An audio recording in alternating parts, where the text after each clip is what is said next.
I signed my name on that document because I believed protecting family was worth the cost. It was a Tuesday morning, 7:18 a.m.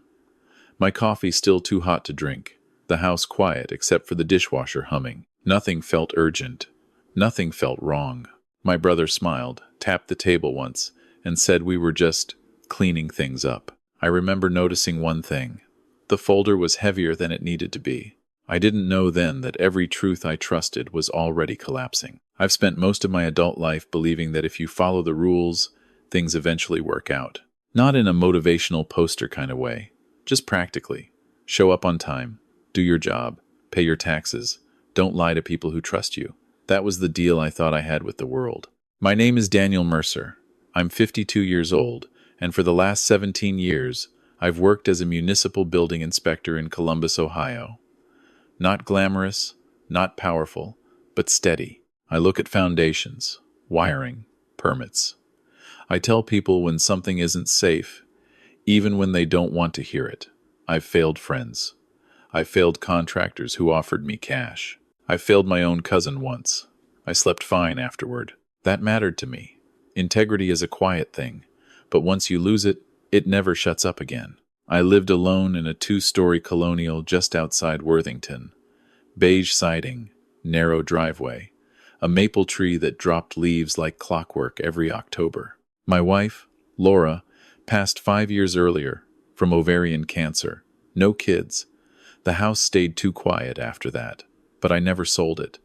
It felt wrong to leave something she picked out tile by tile. Family dinners became rare after Laura died. Most weeks, it was just me and a frozen meal eaten standing at the kitchen counter. But every few months, my younger brother, Eric, would show up unannounced, usually with a 6-pack and an idea. Eric was 48, self-employed, and permanently in transition. He flipped used cars when the market was good, did freelance logistics work when it wasn't, and somehow always had a reason he needed help. I didn't mind. He was my brother. Our parents raised us on the idea that family didn't keep score. That Tuesday morning started like any other workday. I woke up at 6:02 a.m. without an alarm. Habit. I shaved, showered, put on a blue button-down and steel-toed boots. I poured coffee into Laura's old ceramic mug, the one with the tiny crack near the handle, and let it cool while I checked the weather on my phone. Rain later, of course.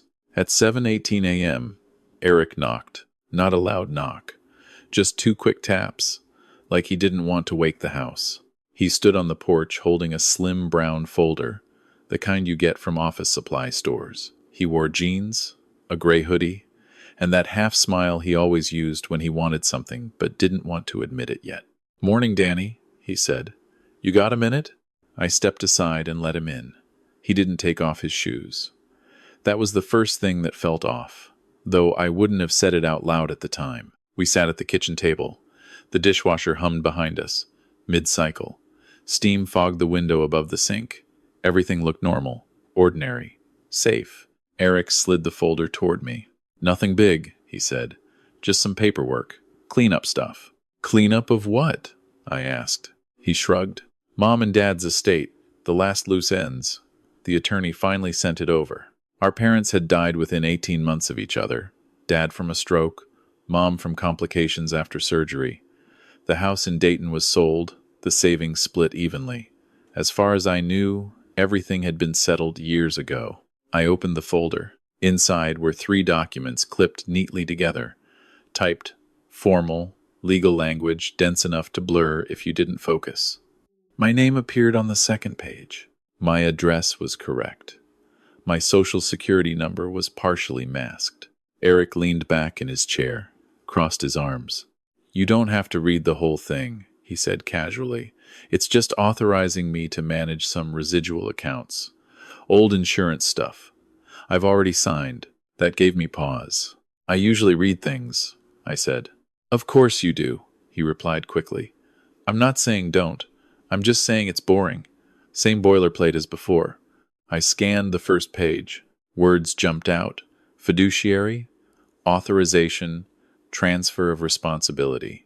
It looked legitimate.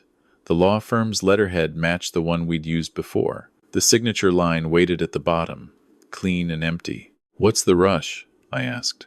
Eric glanced at his phone, face down on the table. "They're closing the window on some of it," he said. "Tax season. If we don't file now, it gets messy." I didn't like being rushed, but I also didn't want to be difficult. Eric had always been better at dealing with paperwork. I'd handled inspections, he'd handled people. I flipped the pages once more. That's when I noticed something strange, though I didn't dwell on it. The folder felt heavier than it should have. Not thick, just weighted, as if something else had been inside it before and recently removed. I don't know why that registered.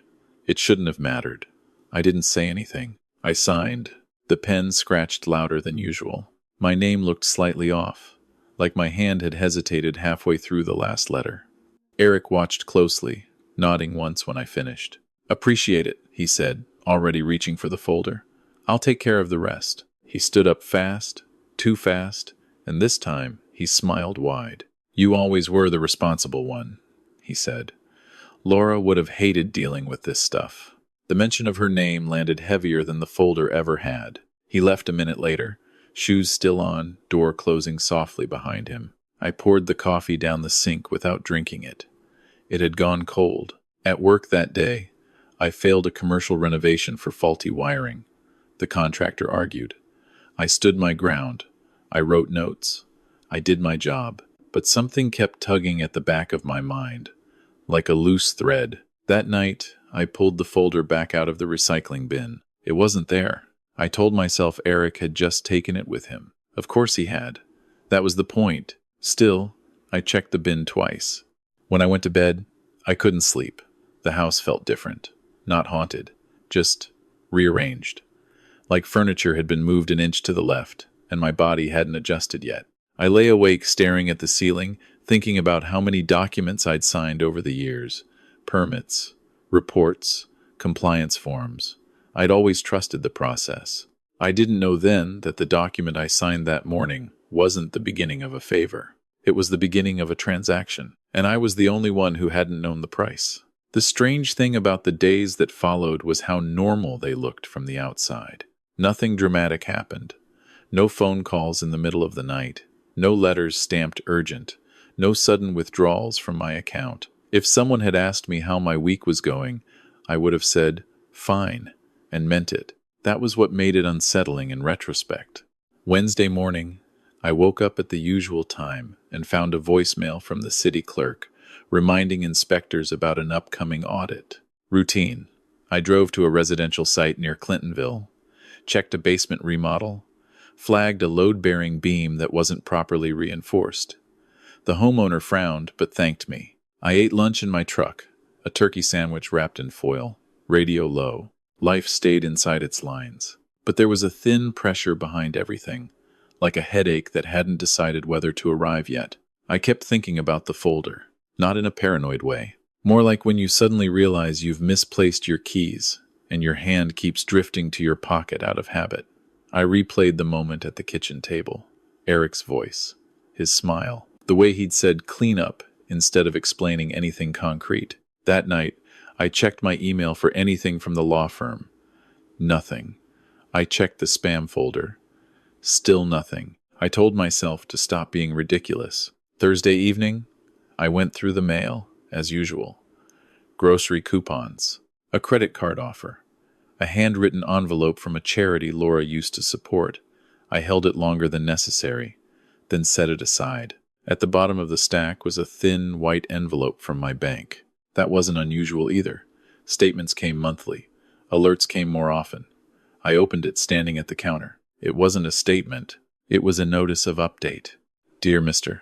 Mercer," it read. "This letter is to confirm recent changes to the authorized account representative associated with your primary savings account." I read the sentence twice. My first thought was that it had to do with some internal system update. Banks loved sending letters that sounded serious but meant nothing. Still, my eyes moved down the page, scanning for reassurance. Instead, I saw Eric's name, not listed as owner, not joint holder, authorized representative. The letter stated that, effective immediately, he could request information, initiate transfers within defined limits, and communicate with the bank on my behalf. I sat down slowly. I hadn't given Eric access to my accounts. Not ever. Our parents' estate had been one thing. My personal finances were another. Laura and I had been careful about that. She'd insisted on clean boundaries, even with family. I checked the bottom of the page. Authorization received via signed documentation. I folded the letter, unfolded it, then folded it again. My chest felt tight, but not in a panic way. More like my body was bracing for impact before my mind had caught up. I called the bank. After navigating the automated menu and waiting on hold, a young woman picked up. Her voice was polite, practiced. "Yes, Mr. Mercer," she said after verifying my identity. "We received the authorization 2 days ago. Everything appears to be in order." "Who submitted it?" I asked. "The law firm listed on the document," she replied. "They're on our approved list." "Can you tell me what the document was?" There was a pause, just long enough to register. "I'm not able to read the full contents," she said carefully, "but it grants limited authority to your brother. This is fairly common in estate-related matters." "This isn't an estate matter," I said. "My parents' estate was closed years ago." Another pause. "Well, sir," she said, "if you have concerns, you can revoke the authorization in writing. It usually takes 5 to 7 business days. 5 to 7 business days. I thanked her and hung up. For a few minutes, I just sat there listening to the refrigerator hum, the same way it always had. The sound felt louder now, like it was filling the room to avoid saying something else. I told myself there was an explanation. Eric had probably overreached without thinking. Maybe the paperwork I signed included broader language than I realized. Maybe this was a clerical mix-up that would be fixed with one phone call and an apology. That night, I didn't sleep much. On Friday morning, I called the law firm listed on the letterhead. A receptionist answered and transferred me to voicemail. I left a message, calm, precise, asking for clarification on a document I'd signed earlier that week. I included my full name, date of birth, and callback number. I didn't accuse. I didn't raise my voice. I asked for information. At work, I found myself double-checking things I'd never doubted before. Measurements, notes, permit numbers. Not because I thought I was wrong, but because I needed the certainty. By noon, I still hadn't heard back. At Doi, Pais Brazecha, P.M. Eric texted me. "Everything good? Just making sure the bank stuff went through okay." My thumb hovered over the screen. I typed, deleted, typed again. "What bank stuff?" The reply came almost immediately. "The authorization. Same thing we talked about. Just admin noise." Admin noise? That phrase bothered me more than anything else. At 4:30, as I was packing up to leave the office, my supervisor stopped by my desk. "Hey, Dan," she said. "Quick thing, HR forwarded something odd." She handed me a single sheet of paper. It was a request for employment verification. My name, my title, years of service, standard form. But the requester wasn't a mortgage company or a credit agency. It was the same law firm. "Any idea what this is about?" she asked. I shook my head. "No." She shrugged. "Probably nothing. They asked for confirmation only. No red flags." I thanked her and drove home in silence. That evening, I poured myself a glass of water and stood at the kitchen counter, staring at the place where the folder had sat 3 days earlier. I imagined it there again, the weight of it, the way Eric's fingers had rested on the edge like he was afraid it might slide away. I opened my laptop and searched my email archives for anything related to my parents' estate. Old attachments loaded slowly. PDFs, scans, file names with dates I barely remembered. Buried in a thread from 6 years ago, I found the original power of attorney document we'd signed back then. I opened it and read it line by line. Carefully this time. There were clauses I didn't remember. Language that allowed amendments for purposes of efficiency. References to successor authorizations under specific conditions. I wasn't a lawyer, but I'd spent enough years enforcing code to know when something was technically legal but ethically bent. My phone buzzed. Another text from Eric. "Don't overthink this, Danny. I'm handling it so you don't have to." I stared at the message, longer than necessary. That night, I locked the doors twice. I told myself it was habit, but when I finally lay down, I realized something had shifted. It wasn't fear yet. It was the sense that decisions were being made in rooms I wasn't in, with my name printed neatly at the bottom of the page. And whatever I had signed on Tuesday morning had already started moving without me. The letter arrived on Monday, 4 days after Eric left my house with that folder. It wasn't marked urgent. No red ink, no bold warnings. Just a standard white envelope with the City of Columbus seal in the upper left corner, tucked between a grocery flyer and a cable bill. I almost tossed it onto the counter to deal with later. Almost. I opened it standing by the door, boots still on, keys in my hand. Notice of administrative review, the heading read. I frowned and kept reading. The letter informed me that my building inspector certification was under temporary review, pending verification of an external financial authorization connected to a compliance audit. During the review period, I was not to sign off on final approvals for any commercial inspections. Residential work only, effective immediately. I read it again, slower. This wasn't a suspension. Not yet. But it was close enough to feel like one. My job depended on being able to certify projects. Without that authority, I was reduced to half a role, a placeholder. I dropped my keys into the bowl by the door and walked into the kitchen. The dishwasher was running again. Same low hum, same steam on the window. It felt like the house was mocking me by staying exactly the same. I sat down and read the letter a third time, this time focusing on the phrase that didn't belong. External financial authorization. That wasn't language the city used lightly. Inspectors were expected to be free of conflicts, no financial leverage, no outside control that could compromise judgment. Even the appearance of it was enough to trigger a review. I thought of the bank letter. Eric's name. Authorized representative. My stomach tightened. I called the number listed at the bottom of the notice. It rang 4 times before someone picked up. Administrative services, a man said. This is Harold. Oof. I gave my name and explained that I'd received a review notice but didn't understand the basis. He asked for a moment and put me on hold. While I waited, I stared at the small crack in Laura's mug, still sitting by the sink. I couldn't remember the last time I'd moved it. Mr. Mercer, Harold said when he came back on the line, this is preliminary. We just need to confirm that there's no third-party financial influence tied to your decision-making authority. I don't have any, I said. I've never had any. There's documentation indicating otherwise, he replied. Not accusatory, just factual. A limited authorization filed through a recognized legal firm.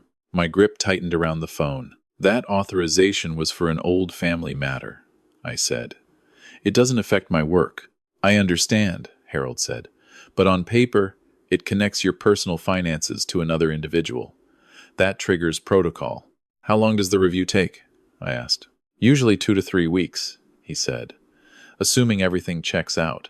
2 to 3 weeks of partial duty, of whispers, of supervisors watching a little more closely than before. I thanked him and hung up. For a long moment, I just sat there, listening to the dishwasher finish its cycle and click off.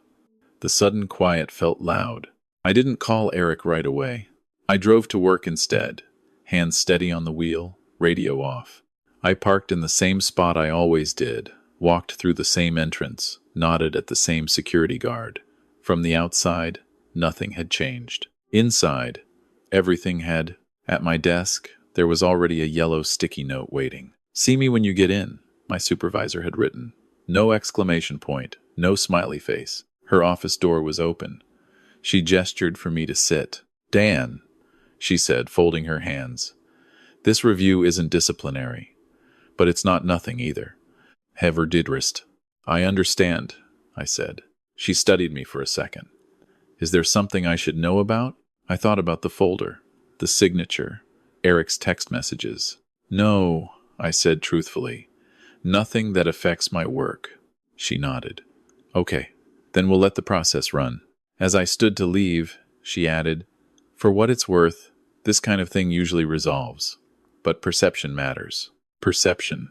The word followed me through the rest of the day. At noon, I went out to my truck and called the law firm again. This time, a different receptionist answered. Yes, she said after I explained who I was. Mr. Callahan is in a meeting. Can I take a message? I already left one, I said. This is urgent. She hesitated. I'll flag it. No call came. That evening, I drove past Eric's place without planning to. A duplex on the east side, paint peeling, a mismatched couch visible through the front window. His car wasn't there. I didn't stop. At home, I pulled out the file box Laura and I used to keep important documents in. Deeds, wills, insurance policies. I laid everything out on the dining table and started sorting. I found copies of our parents' estate paperwork, the power of attorney, amendments I didn't remember approving, language that suddenly felt less like boilerplate and more like a trap. One clause stood out. Authorization remains valid unless formally revoked in writing or superseded by successor authorization. Successor authorization. I sat back in my chair and rubbed my eyes. Eric hadn't just extended old paperwork. He'd built on it. My phone buzzed at 8:46 p.m. A call from an unfamiliar number. "Daniel Mercer?" a woman asked when I answered. "Yes. This is Claire Watkins from Midwest Compliance Solutions. We handle third-party audits for the city." I closed my eyes briefly. "Yes," I said. "How can I help you?" "I just need to confirm a few details for the administrative review," she said. "Specifically regarding your financial decision-making autonomy." She asked polite questions. Standard ones. Did anyone manage my finances? Did I have outstanding obligations? Did anyone have authority to act on my behalf? I answered carefully. Truthfully. At the end of the call, she paused. "Off the record," she said, lowering her voice slightly. "You might want to resolve any external authorizations sooner rather than later." "Why?" I asked. "Because the review isn't about wrongdoing," she said.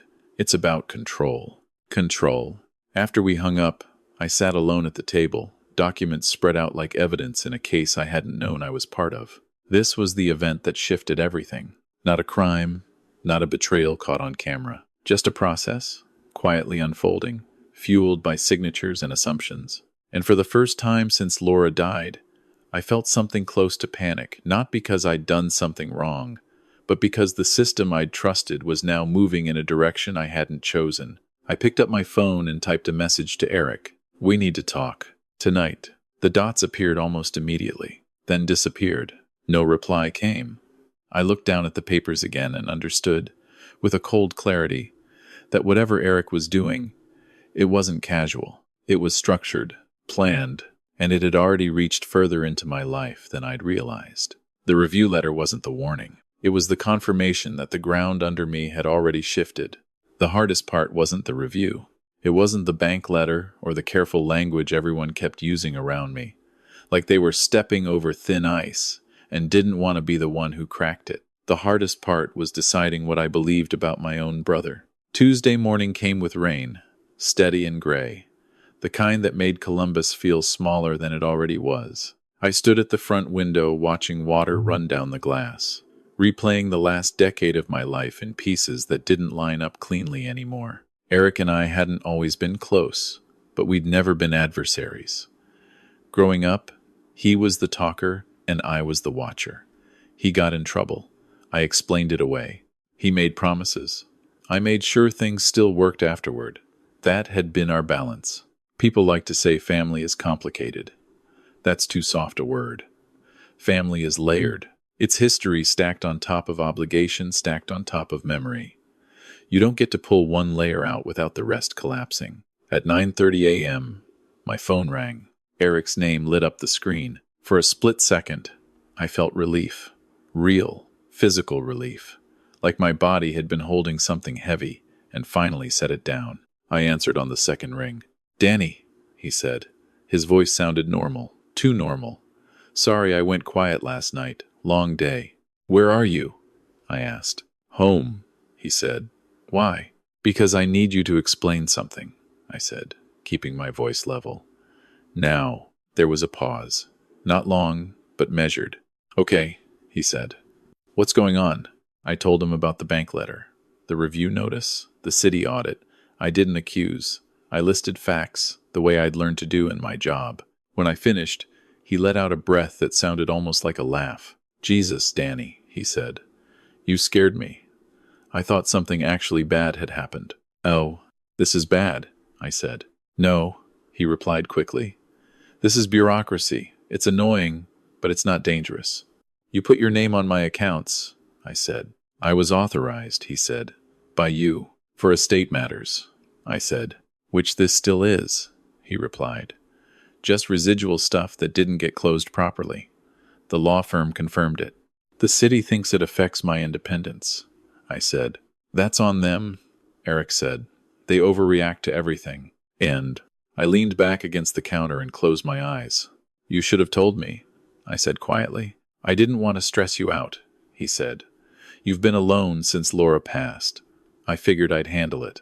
There it was. The justification I'd heard my whole life. I'll take care of it. You don't need to worry. It had always sounded like support. Now it sounded like something else. Still, I didn't push. Can you undo it? I asked. Of course, he said. But it'll take a few days. Same system that put it in place. My job is on the line, I said. Temporarily, he replied. Danny, come on. You've worked there forever. They know you. I wanted to believe him. That was the part no one warns you about, the way belief feels easier than suspicion. Belief lets you sleep. Suspicion keeps you staring at the ceiling, replaying conversations until they rot. I need this fixed, I said. It will be, Eric said. I promise. Where come? After we hung up, I stood in the kitchen longer than necessary, phone still in my hand. I told myself this was a misunderstanding, that Eric had been careless, not malicious, that the paperwork was sloppier than intended, that the system was clunky and I was caught in the gears. All of that was possible. That afternoon at work, I focused on residential inspections, basements, deck supports, water heaters. I stayed inside the checklist, inside the lines. Every box checked felt like proof that I was still myself. But people looked at me differently. Not openly, just subtly. Conversations paused when I walked into the break room. A colleague asked if I wanted help on a report I'd never needed help with before. Perception matters. On Wednesday evening, I stopped by the grocery store and ran into Mrs. Henley, my neighbor from 2 houses down. She asked how I was doing. I said fine. She nodded like she didn't quite believe me. When I got home, I noticed something else that hadn't been there before. A small white envelope wedged into my front door. No stamp, no return address. Just my name, written in block letters. Inside was a single page, a copy of a bank transaction summary. No letterhead, no explanation. A transfer had been initiated that morning. Not completed. Initiated. From one of my savings accounts to another institution I didn't recognize. My hands went cold. The amount wasn't large enough to cause alarm on its own. A few $1,000s. Something that could be explained away as a test, a setup, or a mistake. But I hadn't initiated it. I sat down at the table and stared at the page. Eric had said nothing dangerous was happening. I called the bank again. This time, I didn't bother with politeness. Yes, the representative said after checking the account. The transfer was queued, but not finalized. It requires secondary confirmation. 2-8. From who? I asked. From the authorized representative, she said. Eric, I said. Yes, she confirmed. I ended the call and sat there, the paper trembling slightly in my hand. This was the moment I should have confronted him, demanded answers, drawn a line, revoked everything immediately, and dealt with the fallout later. Instead, I did something else. I put the paper back in the envelope. I told myself there was still time, that nothing irreversible had happened yet, that confronting Eric now might escalate things unnecessarily. More than that, I told myself something harder to admit. I didn't want to know that my brother was capable of doing this on purpose, so I chose the explanation that hurt less. That night, I typed up the revocation paperwork the bank had mentioned, but didn't submit it.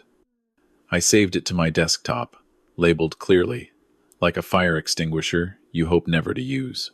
I lay in bed listening to rain hit the roof, thinking about how many times Laura had told me I trusted people too easily. Not everyone plays by the same rules you do, she used to say. I'd always smiled and said that was their problem. Now, as I stared into the dark, I realized something else. If Eric was crossing lines, he wasn't doing it impulsively. He was doing it carefully. And if I was wrong, if this really was just a misunderstanding, then accusing him would destroy the last family tie I had left. So I waited. I told myself that belief was loyalty, that patience was wisdom. I didn't know yet that by choosing to believe him, I was giving him exactly what he needed: time. Waiting changes how you see things. When you decide not to act, your mind starts compensating by paying closer attention. You notice details you would have dismissed before, patterns that don't announce themselves, gaps where answers should be. By Thursday, I had settled into a strange routine. I went to work, I did my limited inspections, I answered questions carefully, I smiled when appropriate. From the outside, I looked cooperative, unbothered. Inside, I was cataloging everything. I checked my accounts every morning before work and every night before bed. No new transfers, no alerts. Everything stayed still, like a lake that hadn't decided whether it was going to freeze or flood. Eric didn't call again. That alone was unusual. He was never quiet when there was nothing to hide. On Friday afternoon, I finally got a return call from the law firm. It came from a blocked number. "Mr. Mercer," a man said briskly when I answered. "This is Thomas Callahan, 70. The same name from the letterhead. I've been trying to reach someone all week," I said. "Yes," he replied. "We received your messages. I understand you have questions regarding an authorization document." "That's correct," I said. "Specifically, what it authorizes." There was a pause. Papers shuffled. "It grants your brother limited authority to act in matters relating to legacy financial instruments connected to your parents' estate," he said. His voice was smooth, practiced. "My parents' estate was closed," I said. "Closed does not mean exhausted," he replied. "Certain instruments can remain active indefinitely." "Such as?" I asked. He cleared his throat. "I'm not at liberty to disclose specifics without your brother present," he said. "He is the acting representative." "I am the client," I said. "You were," he corrected gently. "For the original matter." The authorization shifted certain communications. That was the first thing that didn't make sense. Authorization didn't remove my right to information. Not completely. Even limited power of attorney arrangements preserved disclosure. Laura and I had gone over that years ago when we set up contingencies. "You're telling me I can't access details about a document I signed?" I asked. "I'm saying it would be more efficient to discuss this jointly," he replied. "Family matters benefit from alignment." Alignment. The word hung between us. "I want a copy of everything I signed," I said. "Of course," he said quickly. "I'll have my office send it over." The email arrived an hour later. I sat at the dining table and opened the attachment, heart steady, breath even. I'd learned not to expect clarity anymore, only data. The document looked familiar at first glance. Same formatting, same letterhead, same signature line with my name at the bottom. But as I scrolled, something became clear. This wasn't the document I remembered signing. Not exactly. The language was similar, but expanded. Clauses nested inside other clauses. References to successor authorizations, emergency provisions, and discretionary actions that hadn't been in the estate paperwork I'd reviewed years ago. One paragraph stopped me cold. "In the event that the principal's professional capacity is subject to temporary limitation or administrative review, the authorized representative may act to preserve financial continuity and mitigate external risk." I read it again and again. Professional capacity subject to administrative review. That wasn't generic language. That was precise, targeted. This clause hadn't been written years ago. It had been written recently, with knowledge of how my profession operated. My fingers tightened on the edge of the table. Eric hadn't just reused old paperwork. He'd updated it, tailored it. I scrolled to the metadata on the file. The document creation date was 3 weeks earlier. 3 weeks. Before Eric ever knocked on my door. Before I received the bank letter. Before the city initiated the review. That was the second thing that didn't make sense. The timeline didn't match the explanation I'd been given. I leaned back in my chair and stared at the ceiling, counting the small cracks in the plaster. Laura used to complain about them, said we'd fix it someday. We never did. I called Eric, straight to voicemail. I didn't leave a message. Instead, I opened my laptop and started doing something I hadn't done in years. I researched, not emotionally, methodically. I looked up Midwest compliance solutions, legitimate, third-party auditors contracted by municipalities across the state. I searched Thomas Callahan, law degree from Case Western, focus on estate planning and asset protection. No disciplinary issues, well connected. Then I searched for something else. The other institution listed on the attempted transfer. It took some digging, but I found it. A small private financial services firm based in Indiana. No public-facing website. Limited filings.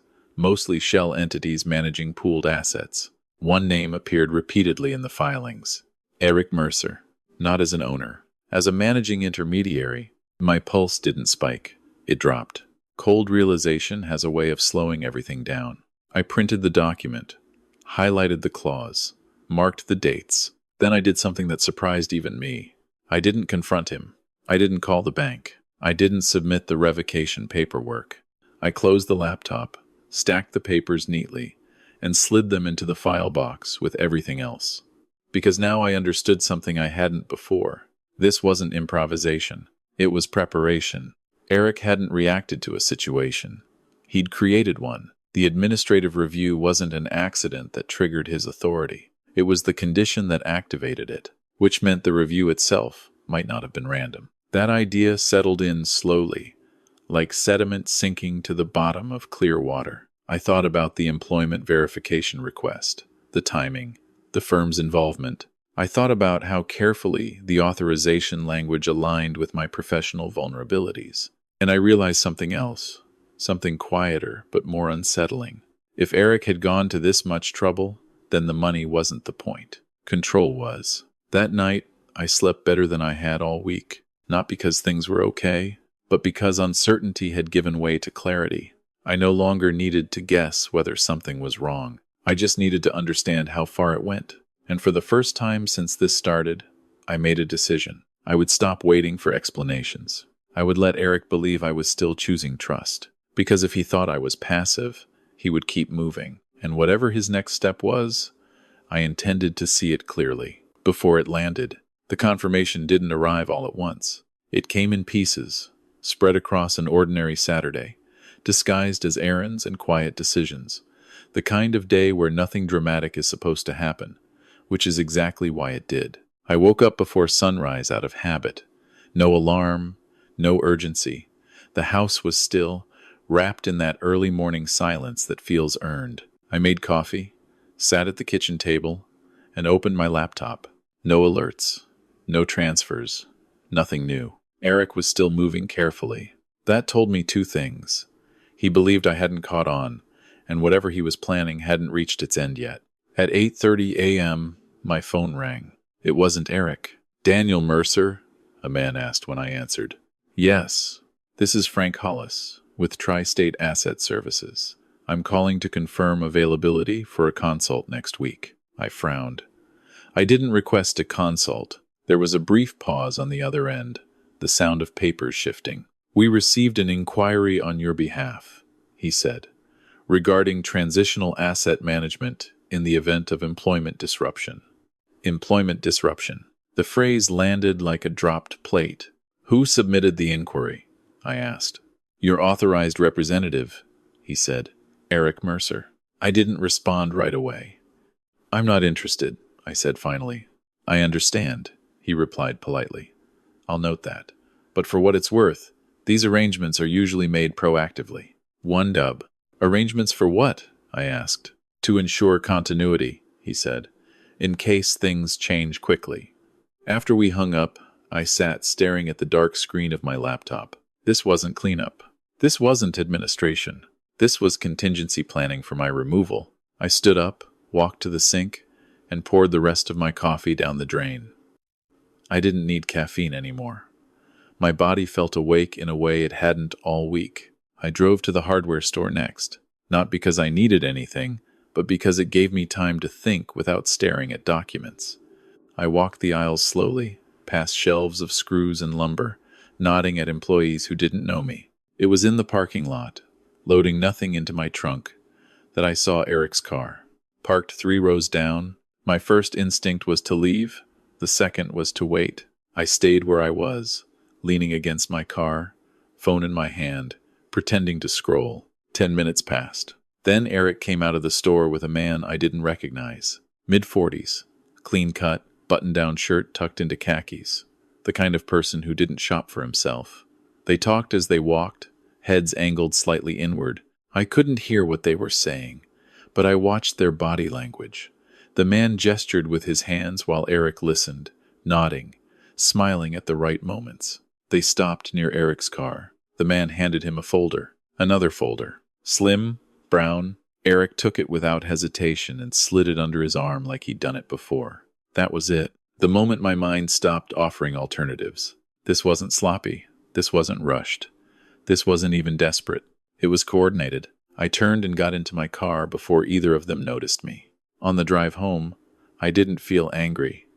I felt hollowed out, like something essential had been scooped cleanly from my chest. I thought about every time I defended Eric to Laura. He means well, I'd said. He just needs time. I thought about the trust implicit in letting someone speak for you, sign for you, plan for you, and I understood something with painful clarity. Eric wasn't trying to steal from me. He was trying to replace me. That afternoon, I finally confronted him not directly, but enough to see his reaction. I texted, "Got a call from an asset firm this morning. Care to explain?" The reply came slower this time. That? Just exploratory. Nothing committed. Exploratory for what? I asked. Several minutes passed. "Danny, you're reading too much into this. I'm thinking ahead, that's all. Thinking ahead to a version of my life that no longer included decision-making." I sat at the dining table and opened the printed document again. The clause about professional capacity, the timing, the specificity. Then I did something I hadn't done yet. I read the entire authorization aloud, every word. When I reached the final paragraph, my throat tightened. In the event that the principal is deemed temporarily unfit to execute professional responsibilities or maintain financial independence. Unfit, not guilty, not wrong. Unfit. That was the word. It didn't accuse.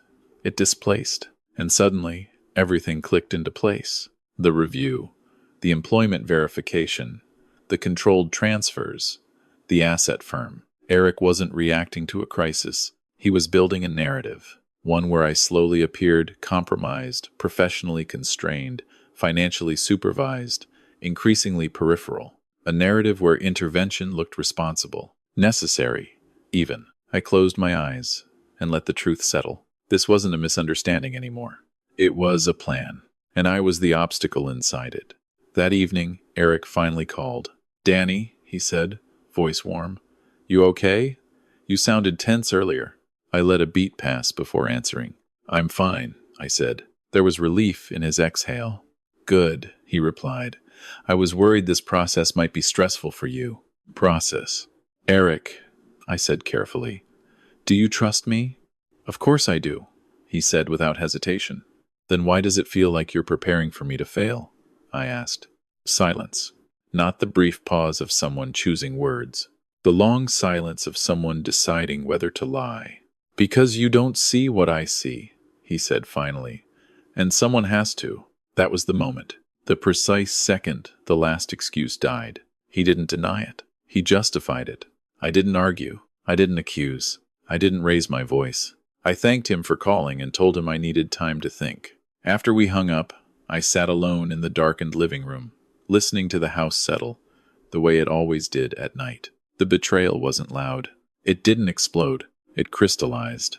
Eric believed I was becoming a liability, and he had already decided what to do with liabilities. That was the night I stopped hoping for clarification and started preparing for containment. Because from that moment on, I knew one thing with absolute certainty. If I didn't regain control of my own life soon, Eric would finish the story he'd already started telling, with or without me in it. The next morning, I did nothing. That wasn't easy. Every instinct I had from years of inspections, from years of being the person who stepped in when something was wrong, wanted action.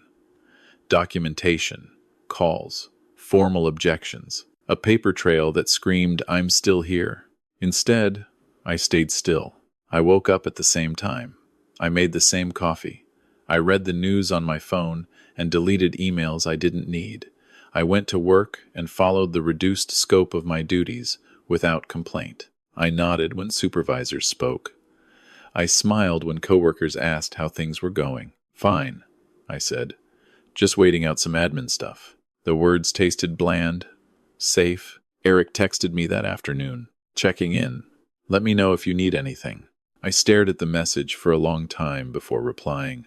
All good. Appreciate you handling things. The dots appeared almost instantly. Of course. That's what family's for. That was the moment I understood something critical. As long as Eric believed I was compliant, he would keep revealing himself. People like him didn't stop when things went smoothly. They expanded, they optimized, they looked for efficiencies, and every efficiency left a trace. So I became boring. I stopped checking my accounts obsessively. Once a day was enough. No changes, no new transfers. Eric was still pacing himself, still testing boundaries without crossing them publicly. At night, instead of digging through documents, I went back to old habits. I cooked simple meals. I watched baseball with the sound low. I cleaned out the garage, one shelf at a time, throwing away things I hadn't touched in years. Stillness wasn't passivity. It was camouflage. Midweek, the compliance auditor emailed to schedule a follow-up call. I replied within 10 minutes. Polite, cooperative, grateful for their thoroughness. The call lasted 20 minutes. I answered every question carefully, never volunteering more than necessary. I framed Eric's involvement as temporary and administrative. I emphasized my independence without sounding defensive. When we hung up, I knew two things. First, the review wasn't over. Second, it wasn't accelerating. Eric's plan relied on momentum, on small, compounding assumptions. If the system didn't feel urgency, it wouldn't justify escalation. That bought me time. On Thursday evening, I drove past Eric's place again. This time, I parked down the block and walked the rest of the way, hands in my pockets, hood up against the drizzle. His living room light was on. A silhouette moved past the window, phone pressed to his ear. I didn't try to hear him. I just watched. He paced. People who were confident didn't pace like that. On my way home, I made a decision. If Eric was building a case for my displacement, then I needed to understand the framework he was using, not emotionally, but structurally. What qualified someone as unfit? Who decided? What evidence mattered? The next day, I took a personal day and drove to the public library downtown. Not to the computers, to the reference section, municipal codes, employment policies, compliance guidelines. I didn't search my name. I searched my role. Building inspector, conflict of interest, financial independence, administrative review thresholds. It was all there, dry, impersonal, precise. I learned that reviews like mine rarely ended in termination, but they often ended in reassignment. Desk roles, advisory positions, positions where experience was acknowledged, but authority quietly removed. That fit perfectly. A man like Eric didn't want me ruined. He wanted me sidelined. I photocopied sections, highlighted language, took notes in the margins like I was studying for an exam. Late that afternoon, my phone rang. Eric again. Hey, he said. Just wanted to give you a heads up. I spoke with the firm today. They're smoothing things out. That's good, I said. You sound tired, he said. You sure you're okay? I almost laughed. I'm fine, I repeated. Just work. Well, he said, lowering his voice slightly. If this gets to be too much, there are other options. You don't have to keep pushing. Options. I've always pushed, I said. It's how I'm built. There was a pause. Right, he said. Of course. When we hung up, I realized something else. Eric was starting to test the idea of my exit. Not overtly, just gently, planting the suggestion like a seed and watching to see if it took. That night, I pulled out Laura's old laptop. I hadn't touched it since she died. It still booted up slower than mine, fans humming like they were complaining about being woken. Her folders were neatly labeled: photos, recipes, insurance, legal. I opened the legal folder. Inside were scanned copies of everything we'd ever signed together: wills, medical directives, powers of attorney. Laura had been meticulous. I compared her copies to the document Eric had sent me. They were similar, but not identical. Language had been added, expanded, clarified in ways that shifted control subtly but decisively. And then I saw it. A clause that hadn't registered before. In the event of incapacity or diminished judgment as determined by third-party assessment. Third-party assessment. Not medical, not judicial, administrative. I sat back and exhaled slowly. Eric didn't need to prove I was unwell. He just needed enough institutions to agree I was inconvenient. That was the framework. And now that I understood it, I did the hardest thing of all. I let him keep going. I answered his messages. I thanked him for updates. I let him believe I was overwhelmed but cooperative. I let the narrative of my quiet retreat continue, because the more comfortable Eric became, the less careful he would be. People who believe they're acting in someone else's best interest justify shortcuts. They talk too much. They leave fingerprints, and I intended to collect every one of them. On Sunday night, as I turned off the lights and headed upstairs, my phone buzzed with a new email notification from an address I didn't recognize. The subject line was simple: authorization, confirmation, updated scope. I didn't open it right away. I stood in the hallway, listening to the house settle, feeling the weight of the quiet around me. This was the phase no one talked about. The part where you resist the urge to defend yourself loudly and instead allow the truth to finish exposing itself. Stillness wasn't surrender. It was patience with a purpose. And somewhere, deep down, I knew that Eric was about to take a step he wouldn't be able to explain away. All I had to do was stay exactly where I was and watch. I waited until Monday night to open the email. Not because I was afraid of what it said, but because I wanted to be in the right frame of mind when I read it. Calm, detached, analytical. The kind of mindset you need when you're handling something sharp. The subject line was still there when I got home from work, unread, sitting quietly in my inbox. Authorization confirmation. Updated scope. I sat at the dining table, the same one where Eric had slid the folder toward me weeks earlier. I didn't turn on the overhead light, just the lamp by the window, casting a soft circle over the wood grain and the small scratches Laura and I never bothered to sand out. I clicked. The email was brief, almost polite. It confirmed receipt of expanded authorization documentation and outlined the revised scope of authority granted to my representative, effective immediately. It referenced attached files for details. There were 3 attachments, PDFs. I downloaded them and opened the first. It was a summary, written in clean, neutral language. Bullet points. No emotion, no justification. Eric Mercer was now authorized to communicate with financial institutions regarding all personal accounts, initiate and finalize transfers under defined thresholds, engage third-party services for asset preservation, act as primary contact in matters related to professional disruption. Professional disruption. That phrase again. I moved to the second attachment. This one was longer, dense, full of clauses and subclauses. It cited the original authorization I had signed, the amendment filed weeks earlier, and the trigger conditions that had now been met. Trigger conditions. My stomach tightened, but my hands stayed steady on the mouse. The trigger was the administrative review. The document framed it as a protective measure, a way to ensure continuity during periods of uncertainty. It even praised my years of service, my reputation for diligence, my commitment to public safety. It read like a eulogy written before the death. I scrolled to the end and stopped. There was a signature block, Eric's name, and beneath it, another line, reviewed and approved by Midwest Compliance Solutions. That didn't make sense.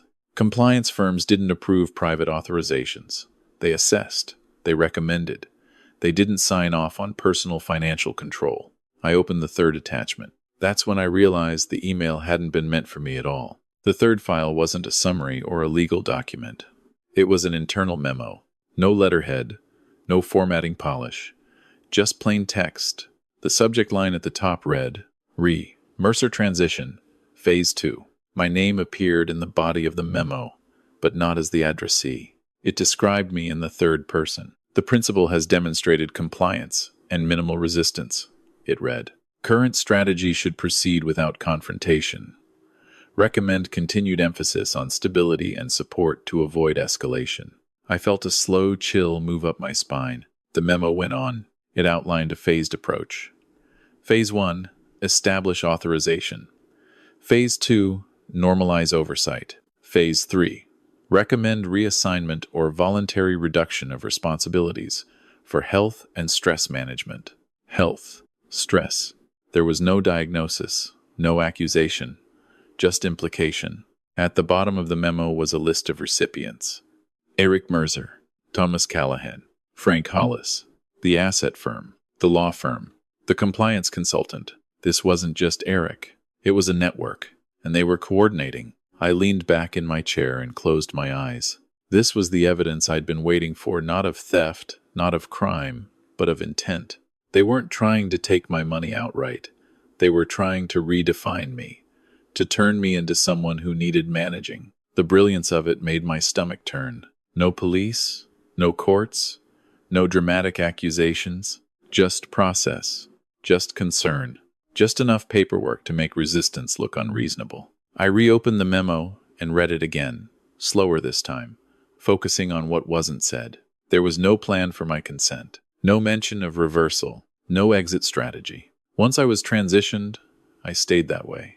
I forwarded the email to a personal account I'd created quietly the week before. Then I saved copies to a flash drive and slid it into the file box with the rest. Then I did something that surprised me. I laughed, not out of humor, out of recognition, because I finally understood the shape of the trap. It wasn't built to crush me. It was built to absorb me, to wrap me in layers of administrative padding until I couldn't move fast enough to matter. And the reason it worked was because it didn't feel like an attack. It felt like help. I checked the time. 9:42 p.m. Eric would probably call tomorrow. He liked to check in after milestones, to make sure the narrative was holding. I didn't sleep much that night, but I wasn't restless. I was planning. Tuesday morning, I went to work and did my inspections as assigned. I took notes. I smiled. I thanked a homeowner for their patience. I acted like a man winding down, not a man cornered. At lunch, I sat in my truck and reread the memo on my phone. One line stood out more than the rest. Principal demonstrates strong aversion to conflict. Recommend indirect reinforcement. They thought they knew me. They thought my quiet was fear. They thought my cooperation was surrender. What they didn't understand was that I'd spent my entire career enforcing rules written by people who never expected them to be read closely. That afternoon, I made one phone call. Not to a lawyer, not to the bank, to an old colleague from the city, someone who'd retired early after a messy internal review years back. He answered on the third ring. "Dan?" he said, surprised. "Haven't heard from you in ages." "I need to ask you something," I said. Hypothetically. He laughed. "That's never a good sign." "Did anyone ever try to manage you out?" I asked, "without actually firing you?" There was a long pause. "Yeah," he said slowly. "That's exactly what they did." "How did you know?" I asked. "Because they stopped asking what I wanted," he replied, "and started asking what was best for me." I looked down at the memo again. That night, as I locked the front door and turned off the lights, I felt something I hadn't felt since this started. Not fear, not anger, resolve. They had crossed the line from assumption into documentation. They had put their strategy on paper. And now, whether they realized it or not, they had handed me the map to dismantle it, piece by piece. The hardest part of Phase 9 wasn't gathering information. It was pretending I didn't already have it. Once you see the full outline of something, once you understand not just what's happening but why, it becomes tempting to rush toward confrontation, to expose the plan and demand explanations, to tear the mask off and force the truth into daylight. But exposure wasn't the goal. Control was. So, I let them believe they were ahead. On Wednesday morning, Eric called right on schedule. 8:12 a.m. He always called when he thought he had good news. "Hey," he said, upbeat. "Just wanted to check in. Things are smoothing out." "That's good," I replied. I was in my truck, parked outside a split level in Westerville, waiting for a homeowner to answer the door. "What kind of smoothing?" "The audit folks are satisfied with how cooperative you've been," he said. "That helps. I've always been cooperative," I said. Exactly, he replied.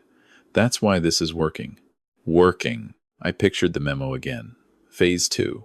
Normalize oversight. Did you need anything from me? I asked. No, he said quickly. Just stay the course. Let me handle the noise. After we hung up, I sat there for a moment before getting out of the truck. Eric wasn't nervous anymore. He was confident. Confidence makes people sloppy. That afternoon, I did something deliberate. I asked for help. Not loudly, not formally, just enough. I stopped by my supervisor's office and mentioned, casually, that the review process had been more tiring than I'd expected. I didn't complain. I didn't accuse. I framed it as fatigue, not injustice. She listened carefully, nodding. If you need reduced hours temporarily, we can discuss that, she said. No pressure. That might help, I said, just until things settle. I could practically feel the narrative locking into place. Later that evening, I sent Eric a text. Might need to scale back a bit if this drags on. Just letting you know. The response came back immediately. That's probably smart. Proud of you for recognizing your limits. Limits. The word didn't sting anymore. It just confirmed everything. The next step was subtle. I stopped correcting small assumptions. When a bank representative referred to Eric as your primary contact, I didn't push back. I let it stand. When an auditor asked if I felt supported during the review, I said yes. When Eric forwarded me an email for transparency, I thanked him. Each small concession tightened the net around him. Because every time he acted on my behalf without objection, he documented his authority further.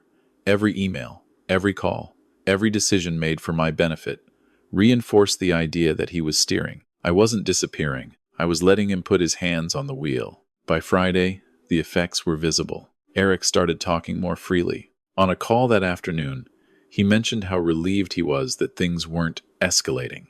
They usually do, he said. When people panic, I'm not panicking, I replied. I know, he said warmly. That's what makes this easier. That night, I opened the file box again. The memo, the authorization, the audit notice. I laid them out in chronological order, the way I would have done with an inspection report. Cause, effect, pattern. Then I added something new. I pulled up my phone records and highlighted every call Eric had made to financial institutions on my behalf. The bank logs showed timestamps, names, case numbers. I requested call transcripts where available. No resistance. Why would there be? He was authorized. By Sunday, I had something even better. An automated email from Tri-State Asset Services. Subject: Next steps. Mercer transition. The language was congratulatory. Based on recent developments, we recommend moving forward with implementation. Implementation. The email referenced a meeting scheduled for the following Tuesday. Attendees included Eric, the asset firm, and a representative from Midwest Compliance Solutions. I wasn't listed, but I was CC'd. That was their mistake. I forwarded the email to my personal account and added it to the growing archive. Then I did nothing. On Monday, I went to work and turned in my request for reduced hours. Temporary, voluntary, documented. The response was immediate and sympathetic. By lunchtime, Eric had called. I heard, he said gently. I think that's the right call. I just need to breathe, I said. This has been a lot. I know, he replied.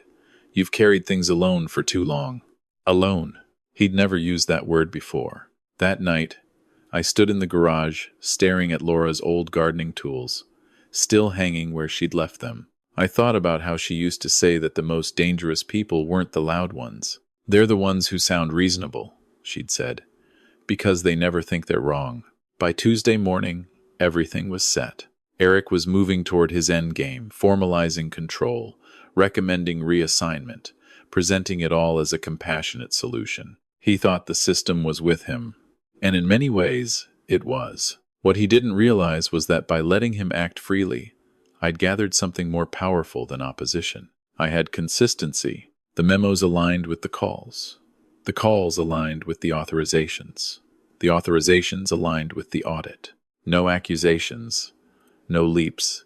Just a clean line from intention to execution. At 3:17 p.m., My phone buzzed. Eric. Hey, he said, voice light. Just a heads up. Things are about to settle. For good. For good? I asked. Yeah, he said. After tomorrow, there won't be much left to worry about. I smiled, though he couldn't see it. Okay, I said. I trust you. He exhaled, relieved. I knew you would. After we hung up, I sat alone in the living room, the late afternoon light slanting across the floor. They thought tomorrow was the conclusion. They thought I was being carried gently toward an exit I hadn't noticed opening. What they didn't know was that I wasn't preparing to stop them. I was preparing to let them finish. Exactly the way they'd planned. With every assumption intact, every signature in place, and every word documented. Because when the moment came, I wouldn't need to argue. I would only need to show what they'd already written themselves. The meeting happened on Wednesday. I wasn't invited. That alone told me everything I needed to know. Eric texted me at opt. Shasa. Big day. Try not to stress. I'll call you after. I didn't reply. Instead, I went to work. I signed in. I reviewed residential permits. I drank bad coffee from the break room and listened to two coworkers argue about parking. I behaved exactly like someone who didn't realize a decision was being made about his future somewhere else. At TO, for Teatria. My phone buzzed again. An automated calendar update. Meeting in progress. Mercer transition. Phase 2. Someone had forgotten to remove my email from a distribution list. That was the second mistake. I didn't open it right away. I waited until lunch, until I was sitting in my truck with the windows cracked and the radio turned off. The meeting details were sparse. No agenda. No call-in link for me. Just names and times. Eric Mercer. Thomas Callahan. Frank Hollis. Claire Watkins. 4 people deciding what would happen to a 5th. I closed the calendar invite and drove to a quiet parking lot near the river, a place Laura and I used to walk when we needed air. I sat there, engine off, phone in my hand, waiting. At 11:27 a.m. my phone rang. Eric. Hey, he said, sounding energized. We just wrapped up. That was fast, I said. Well prepared, he replied. Everyone was aligned. Aligned. How did it go? I asked. There was a brief pause. Then his voice softened. Danny, we all agree this has been harder on you than it needed to be. The stress, the uncertainty, it's taken a toll. I stared at the river through the windshield. What does that mean? I asked. It means we're recommending a change, he said. Nothing punitive, just a step back. A step back from what? I asked, though I already knew. From frontline responsibility, he said. The city's open to transitioning you into an advisory role. Same department. Reduced exposure, more stability. And my certification? I asked. Still valid, he said quickly. Just not actively exercised. Not actively exercised. In my head, I pictured a tool hung on a wall, polished but never used. This isn't permanent, he added. It's about giving you space. Whose idea was this? I asked. Another pause. It was a group conclusion, he said carefully, based on patterns. Ability. Patterns. And the financial oversight? I asked. That stays in place for now, he said, just until things feel settled. Settled for who? I asked. For everyone, he replied. I nodded, even though he couldn't see it. That sounds reasonable, I said. The relief in his voice was immediate. I'm glad you see it that way, he said. I was worried you'd take this personally. I'm tired, I said. Maybe this is for the best. I really believe it is, he said. You've done enough. After we hung up, I sat in the car for a long time. This was the moment they thought was the end, the part where resistance faded into acceptance, where the story closed cleanly, without confrontation or consequences. I checked my email. 3 new messages, one from HR, confirming a meeting to discuss role realignment, one from Midwest Compliance Solutions, thanking me for my cooperation, one from Tri-State Asset Services, attaching a preliminary management plan, all polite, all supportive, all final. I forwarded each one to my personal account. Then I did something unexpected. I went home, not to pack, not to collapse, to prepare. I laid every document out on the dining table one last time. The authorization, the amendments, the memo, the emails, the call logs, the calendar invite. I arranged them not by date, but by narrative. This is what they thought was happening. This is what they said they were doing. This is what they actually did. The story told itself. At 4:12 p.m., my phone rang again. "Eric, just checking in," he said. "You holding up?" "I am," I said. "I just want to understand one thing." "Sure," he said. "If I hadn't been cooperative," I asked, "what would have happened?" There was a long silence. "I don't know what you mean," he said finally. "If I'd pushed back," I said. "If I'd refused the oversight. If I'd contested the review." Another silence. "Danny," he said, his tone shifting, "this was the path of least harm." Least harm. "So there were other paths," I said. "Yes," he admitted quietly. "Paths where I lost more," I said. He didn't answer. That was enough. "I appreciate you taking care of things," I said. "I really do.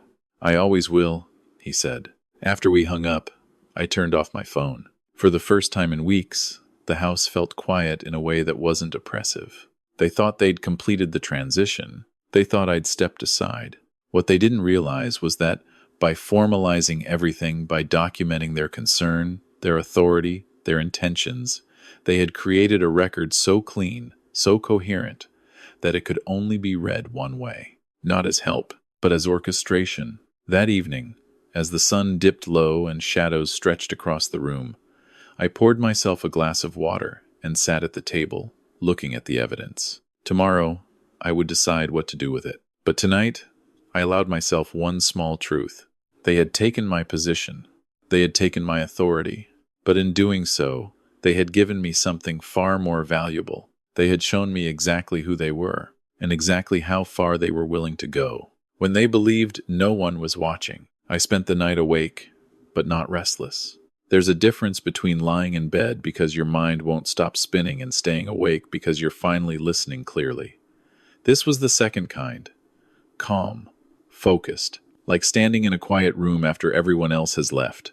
By morning, I knew exactly what I could do, and I knew exactly what I wouldn't. The evidence on my dining table was airtight. Any competent attorney could have turned it into a case. Any journalist would have recognized the pattern immediately. A coordinated effort, soft removal, financial leverage disguised as care. If I wanted to, I could have burned everything down. I could have gone to the city ethics board and framed it as third-party manipulation. I could have forced an investigation that would drag Eric's name through compliance hearings and civil review. I could have forwarded the memo to the bank's risk department and watched every account freeze while they scrambled to explain why a non-owner had operational control. I could have called a reporter. I could have called a lawyer. I could have called the police and let them decide whether intent crossed into fraud. All of that was available to me, and none of it felt right. Not because Eric didn't deserve consequences. He did. But because I finally understood the core of what he'd done and what he hadn't. Eric didn't see himself as a villain. He saw himself as a correction. In his mind, I was outdated, too rigid, too slow, too attached to a version of dignity that didn't scale. He believed he was solving a problem the system didn't want to confront directly. That belief was dangerous, but it wasn't criminal, not yet. And more importantly, if I destroyed him publicly, I wouldn't just be exposing his actions. I'd be validating his narrative. That I was emotional, vindictive, unable to adapt, a man who couldn't accept transition without burning bridges. The irony wasn't lost on me. The system that let Eric sideline me would happily accept my retaliation as proof that he'd been right all along. So I chose a different ending, one they never planned for. I drove downtown mid-morning, not to the city offices, but to a small brick building 2 blocks away. Inside was a nonprofit oversight group that specialized in administrative ethics, retired auditors, former compliance officers, people who knew process from the inside. I didn't accuse anyone. I didn't submit a complaint. I requested a confidential advisory review. I laid out the documents and asked a single question. If someone wanted to manage another adult out of a professional role without their consent, I said, would this be how they'd do it? The woman across from me, a former state auditor with silver hair and sharp eyes, read quietly for several minutes. Then she looked up. "Yes," she said, "and it's disturbingly clean." I nodded. "I don't want to prosecute," I said. "I want to disengage." She considered that. "That's harder," she said, "but possible." By noon, we had a plan. Not retaliation. Containment. I returned home and made a series of calls. The bank first. I submitted the revocation paperwork I'd prepared days earlier, effective immediately, citing misrepresentation of intent. Because of the documentation trail, they didn't argue. Then the asset firm. I declined all services and requested written confirmation that no actions had been taken beyond exploratory outreach. Then the law firm. This time, Thomas Callahan answered personally. "I'm terminating your firm's involvement," I said calmly. "Effective today." He protested. Used legal language. Mentioned obligations. I waited until he finished. "I'm not alleging wrongdoing," I said. "I'm withdrawing consent. Anything further will require direct communication with my counsel." "You have counsel?" he asked. "Now I do," I replied. That ended the conversation. The last call was to Eric. I waited until evening. He answered on the first ring, voice warm, confident. "Hey," he said. "I was going to check in. How are you feeling today?" "Clear," I said. "That's good," he replied. "This is settling, just like we hoped." "No," I said. "This is ending." There was a pause. "What do you mean?" he asked. "I revoked the authorization," I said. "All of it." Silence. "You can't just—" he started. "I already did," I said. "Banks confirmed, firms confirmed. You no longer speak for me." His voice sharpened. "Danny, that's a mistake." "No," I said. "What you did was a mistake." "I was protecting you," he said. "You don't see—" "I see everything," I interrupted. "That's why I'm walking away." "You're overreacting," he said. "This didn't have to get ugly." "It's not ugly," I said. "It's final." He tried a different tone. Softer. Familiar. "I did this because I care about you." "I know," I said. "That's the problem." Another silence. "What happens now?" he asked. "Now you live with the version of yourself you were comfortable being when you thought I wouldn't notice," I said. "And I live without you managing my life." "You're cutting me off," he said. "I'm drawing a boundary," I replied. "There's a difference." He didn't respond. I hung up. That night, I boxed up the documents and slid them into the back of a closet. Not destroyed, not hidden, just stored. Evidence I hoped I'd never need again. I didn't feel triumphant. I felt lighter. Not because I'd won, but because I'd refused to become what the situation demanded of me. Eric wanted control. The system wanted compliance. Both expected me to either submit or explode.